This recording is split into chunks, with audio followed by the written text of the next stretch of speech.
grade 10 students. Good morning, Ma'am Leah. Good morning, Ma'am Ice. Mabuhay.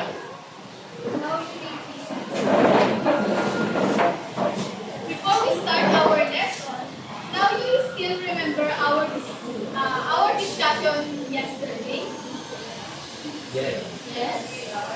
What are our topic yesterday? Yes, Adriana.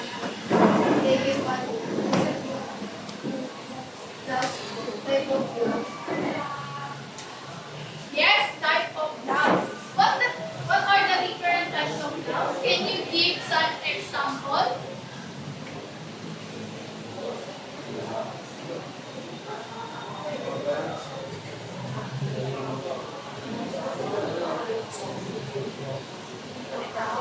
Yes, Mariette? Blouse. Another answer?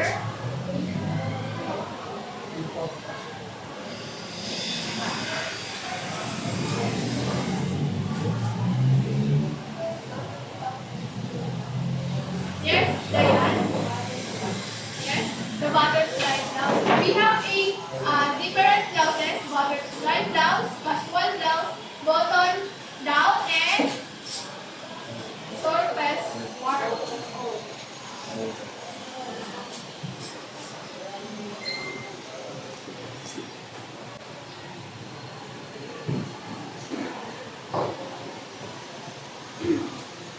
Before we proceed our lesson, we have a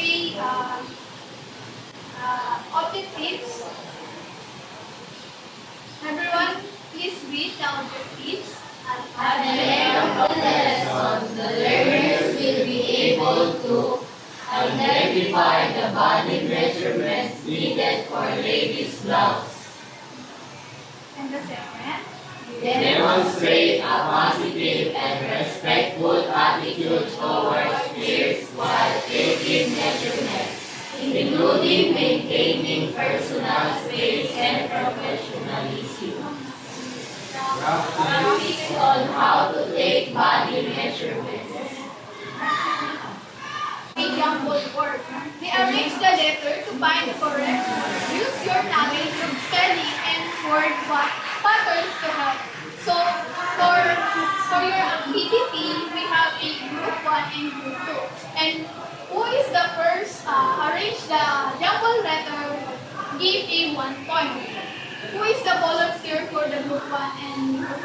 Please come forward. Yes, Francis, and yes. Are you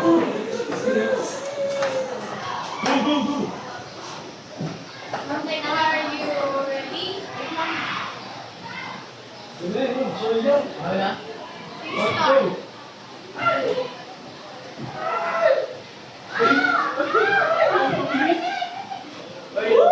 Please start. Now what word is your shoulder?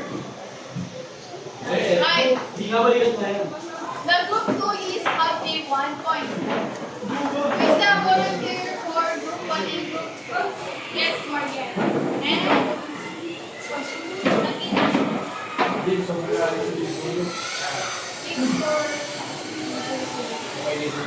now you may begin.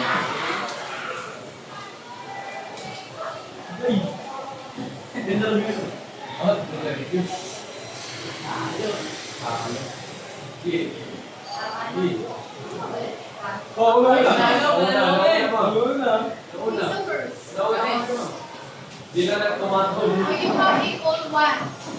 For the group 2, who is the volunteer? Jessica. And Leah.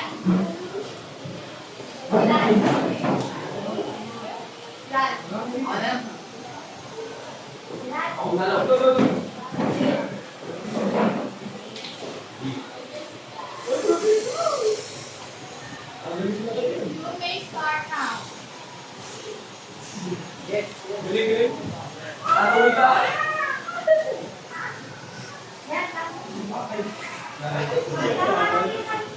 Thank you.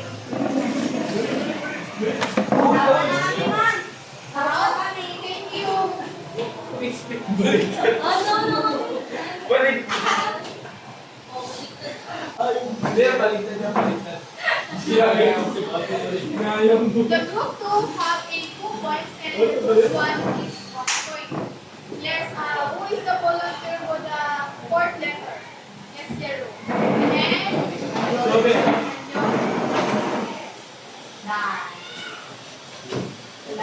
Good zero. Diba?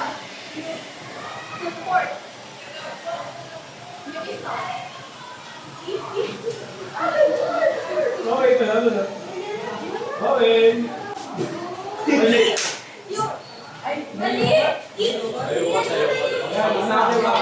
Yes! Ano ba yan? Wala na, nandito na ako. Ano yun? Ay, ginawa ko. Dito ako. Now, you have a whole 2. Yes, comment. And half. Minsan, alam niyo, di nga alam ko, dog. We start now. Go, ay, lugi, dalawa. Go, Jobe. Uy, tulungan, tigil. Mali, joke. Loko si Jobe. We give a very good Unisha clap. You know what is Unisha clap? Eh. 1, 2, 3. Very good, very good. Give them a Unisha clap. 1, 2, 3, go. 1, 2, 3. Very good, very good. Now, we proceed for our next activity. What did you notice about the two image? And image A is a fitted and blouse, and while the image B is short, tight measurement. What did you notice about these two images? Yes, Frances? The image B is too fitted for her. And the image A is perfect, normal, and comfortable to wear. Yes, because of the measurements.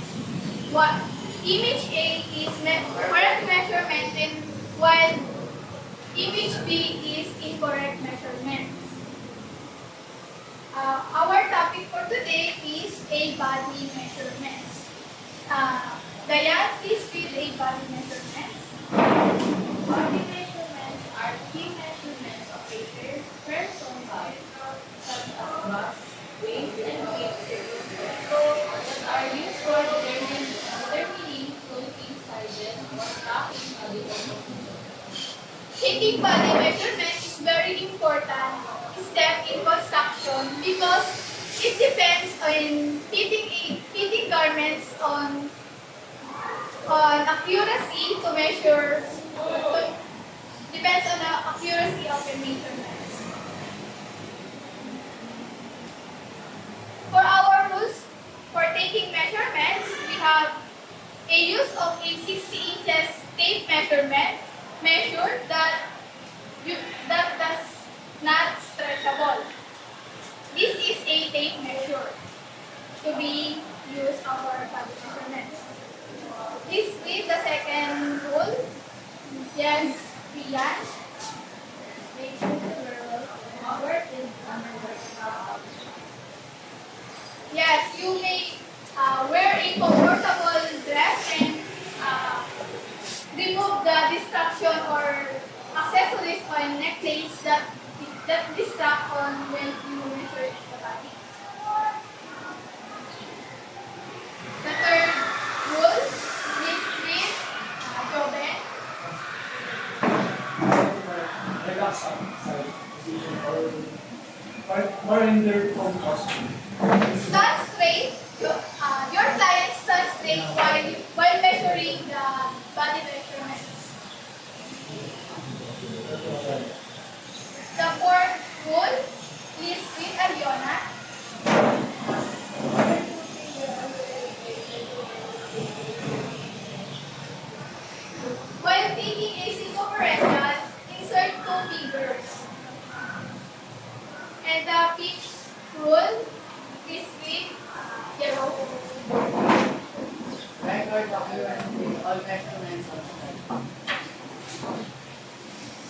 Please provide a individual measurement chart to record your measurements. We have three categories of measurement, body measurements, which is vertical, horizontal, and circumferential. How we measure a vertical measurement? Yes, zero. How we measure a vertical measurement?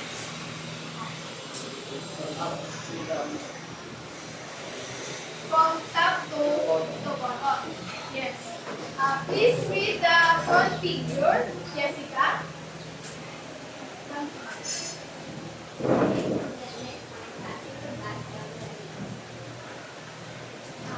Aliona, please come forward to measure your front figure.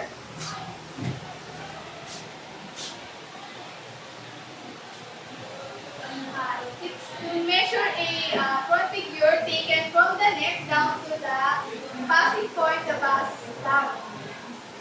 This is the front figure. Thank you again. For the second, is bust height. Taken from the neck point down to the highest point of the bust. Layon, please come forward.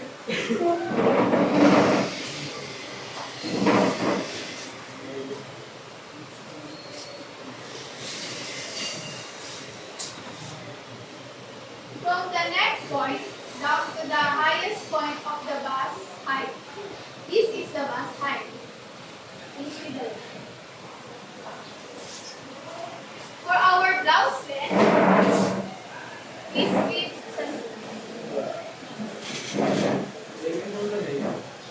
Down to the starting there. Francesca, please come forward.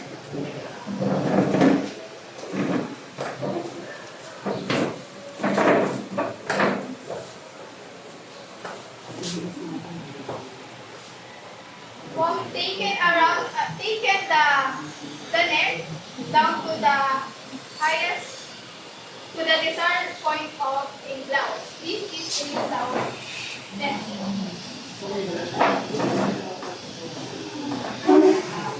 For our sleeve length, taken from desired length in the arm. Aliona, please come forward.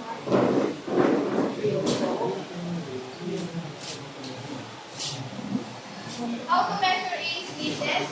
Taken from the shoulder point down to the desired length of the arm. This is a sleeve length. For our horizontal measurements, how we measure a horizontal measurement? Jessica?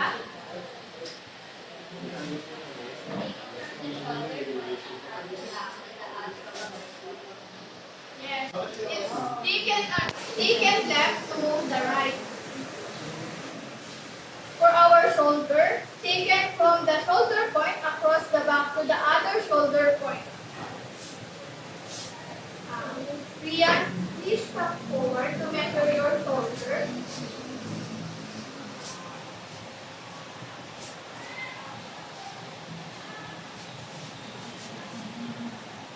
From the shoulder point to the other shoulder point, he is the shoulder is 15 inches.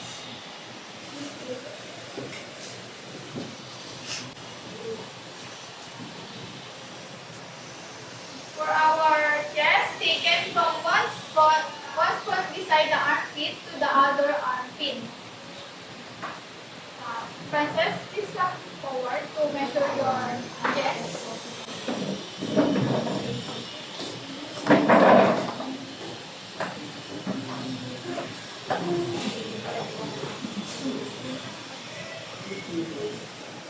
Measuring inches is taken from the neck point, armpit to the armpit. The measurement of chest of Frances is 12 inches. Thank you, Frances.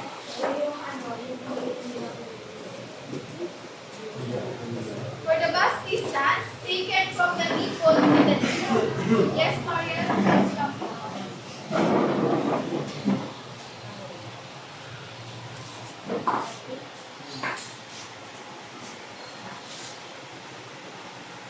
Measure to bus distance equal to the meter. The measurement of bus distance is 6.5. Thank you, Mariel. Do you understand class? Do you have any question? For our circumferential measurement, how we measure a circumferential? Taken around the body. Please read the meaning of bus. Yes, Marian.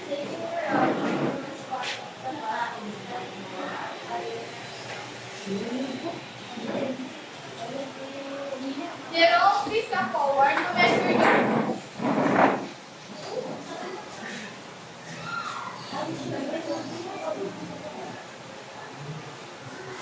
to measure a bus.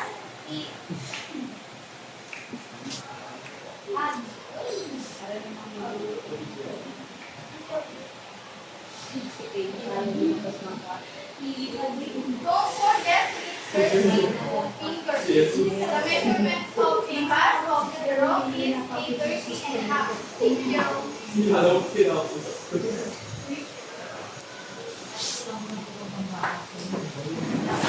For a waist, please read Joven. To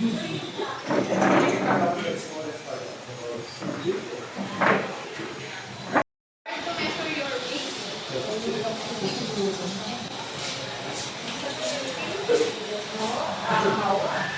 To measure a waist, please take it around the fullest of the torso.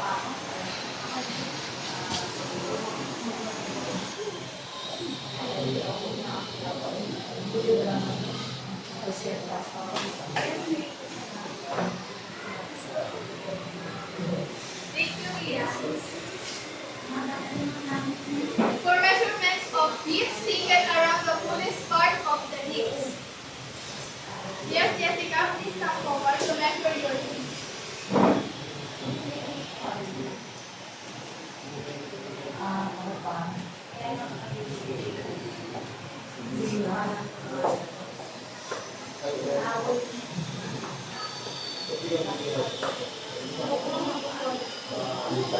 The measurement of hips of Jessica is 34.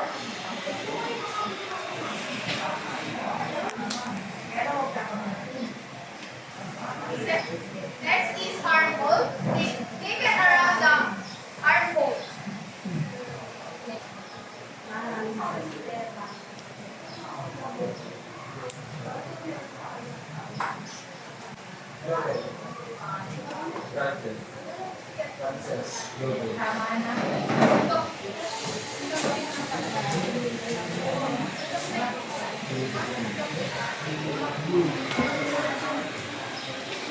To measure a armhole is taken around the armhole. The measurement of armhole is 17. The arm width taken around the arm.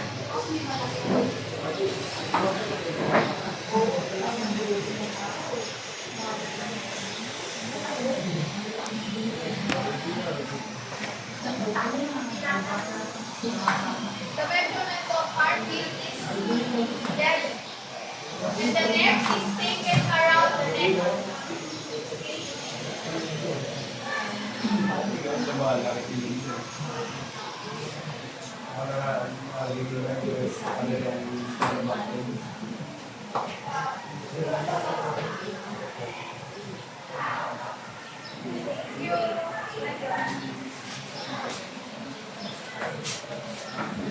Now, do you understand class? Yes. What are we discussed today? We have 3 categories, which is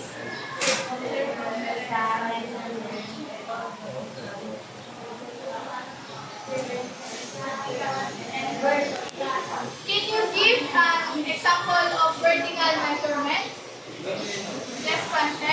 front figure. Front figure. Loudness. And another answer. Very good. Loud height. Fast height. And another answer. Loud length. For our horizontal measurements, can you give some example of horizontal measurements?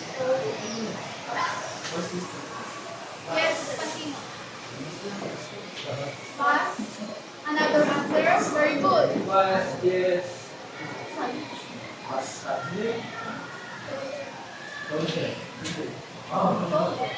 That's correct. For our circumferential measurements, can you give some example? Yes, Jessica? Hips. Another answer. Very good.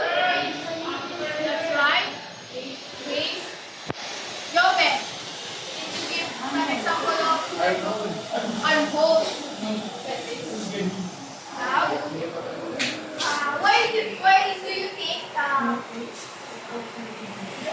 the measurement is it's large measurements in a bust circumference? But what do you think if the bust measurement is too big? You can add allowance.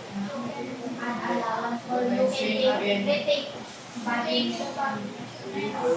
That's right. What if it's too short? Ayun pala yun. You can add allowance. Can you make it and add allowance? Yes. That's right. For your generalization, what have you learned about taking body measurement? po, inuto ko po kasi. Bakit? May time limit siya. Yes, like to take it accurate. Nag-stop To take it accurate. Isang beses lang And po. I have learn taking a body measurement. What else? Yes, Frances. I learned to take body measurement. Oh. I have ideas to sew up now.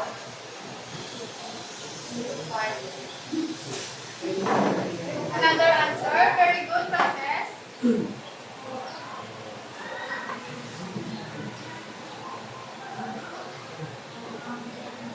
And you also learn while you taking a body measurement, the rule that you write. Yes. So, where we can use a body measurement. Yes, Diane. When we are buying clothes, another answer. Very good, Leah. When we pero kapag like and completing costume. That's correct. For our activity, pair with your classmate and measure each body part to be bent into that. I give you a tape measure and individual chart measurements that you measure your classmate. Make your pair your classmate. Please get one.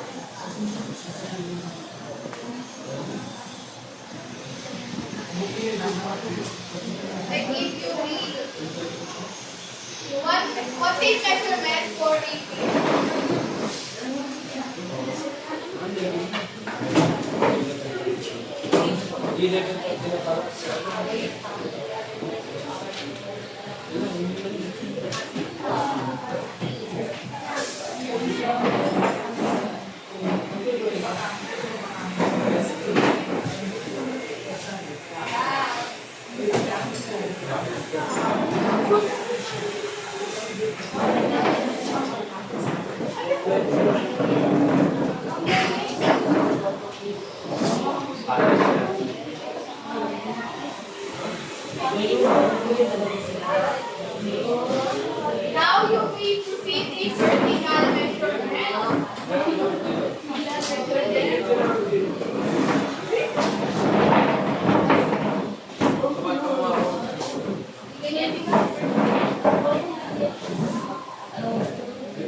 That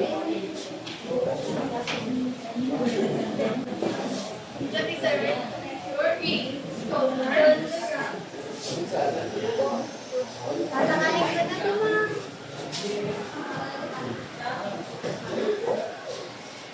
Hindi at tatanggalin ko.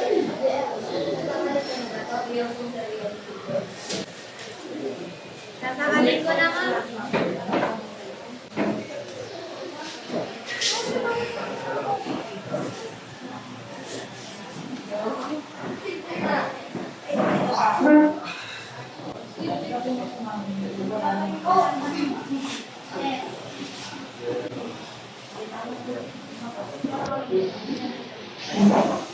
Wrong.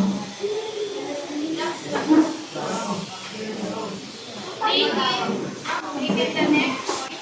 Understand what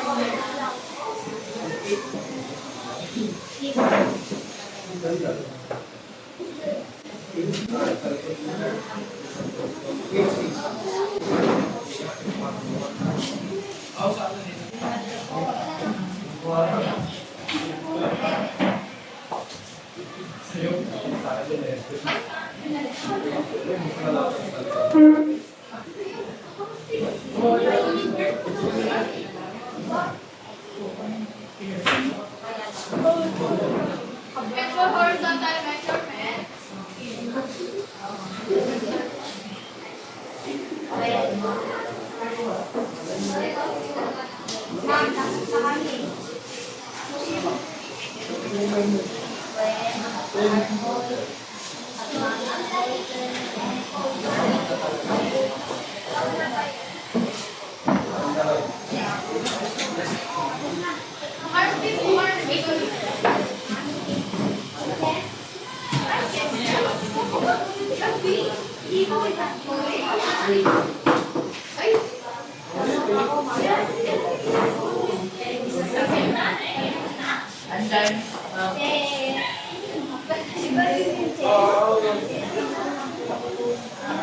Now you will proceed to horizontal measurement. Yes.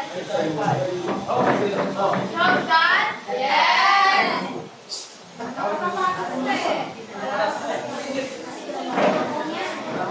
I didn't it's taking down class. Taking down and forward. Just forward your individual measurements and take measure.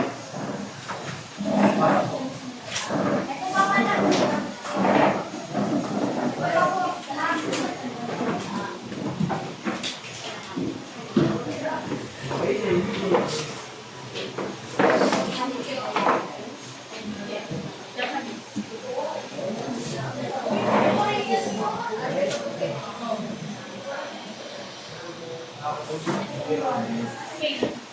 For the last activity, we have a Activity 1. You may give me 5 measurements needed for a blouse. And then the second part of the activity, you take a body measurement which is with your shoulder and waist. Get one.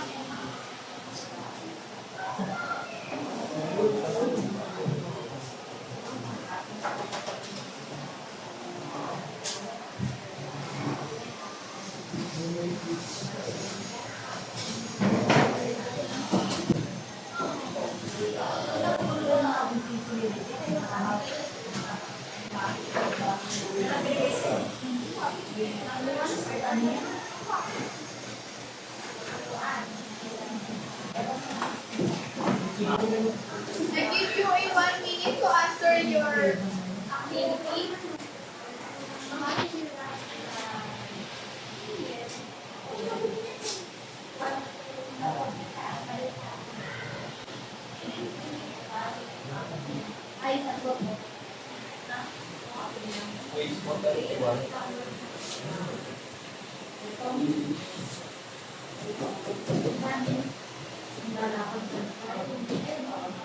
Have that class? Yes. Now let us check your report. Please exchange your paper with your seatmate. also answer the 5 measurements. Yes, Jerome?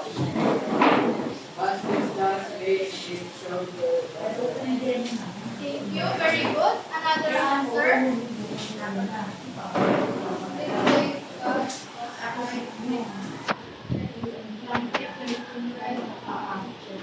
That's correct. Another answer. So let's proceed our next activity. For our root 6 accuracy measurements must be taken correctly and recorded. You put the name of your classmate to measure you with, when you measuring the body measurement. They give you a tape measure to measure your classmate.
Are you already done?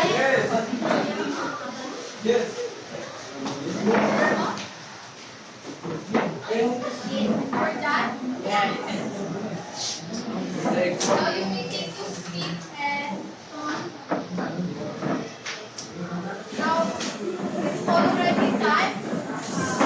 Please fast forward your activity and take measures.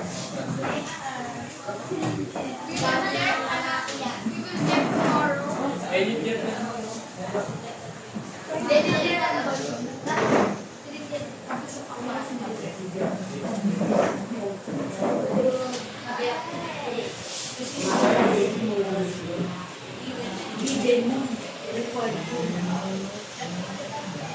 For your additional activity, ask your family members to measure their body measurements with proper guidance. For those forgetting how to measure the body measurements, we have a link to watch the YouTube.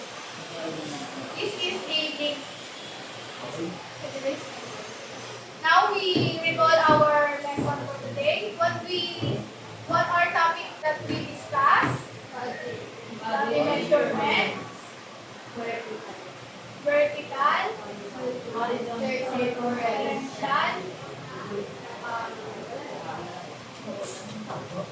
What are the example of circumferential measurements? Waist,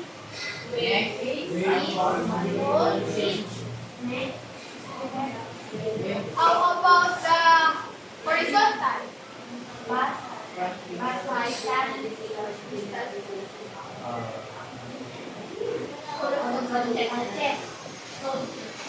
How do you understand our topic for today? So, it's the end for our lesson for today. Now, please stand up and let us pray.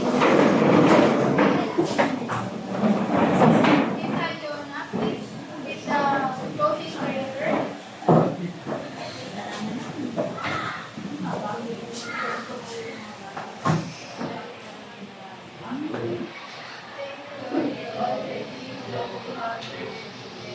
Right, our way,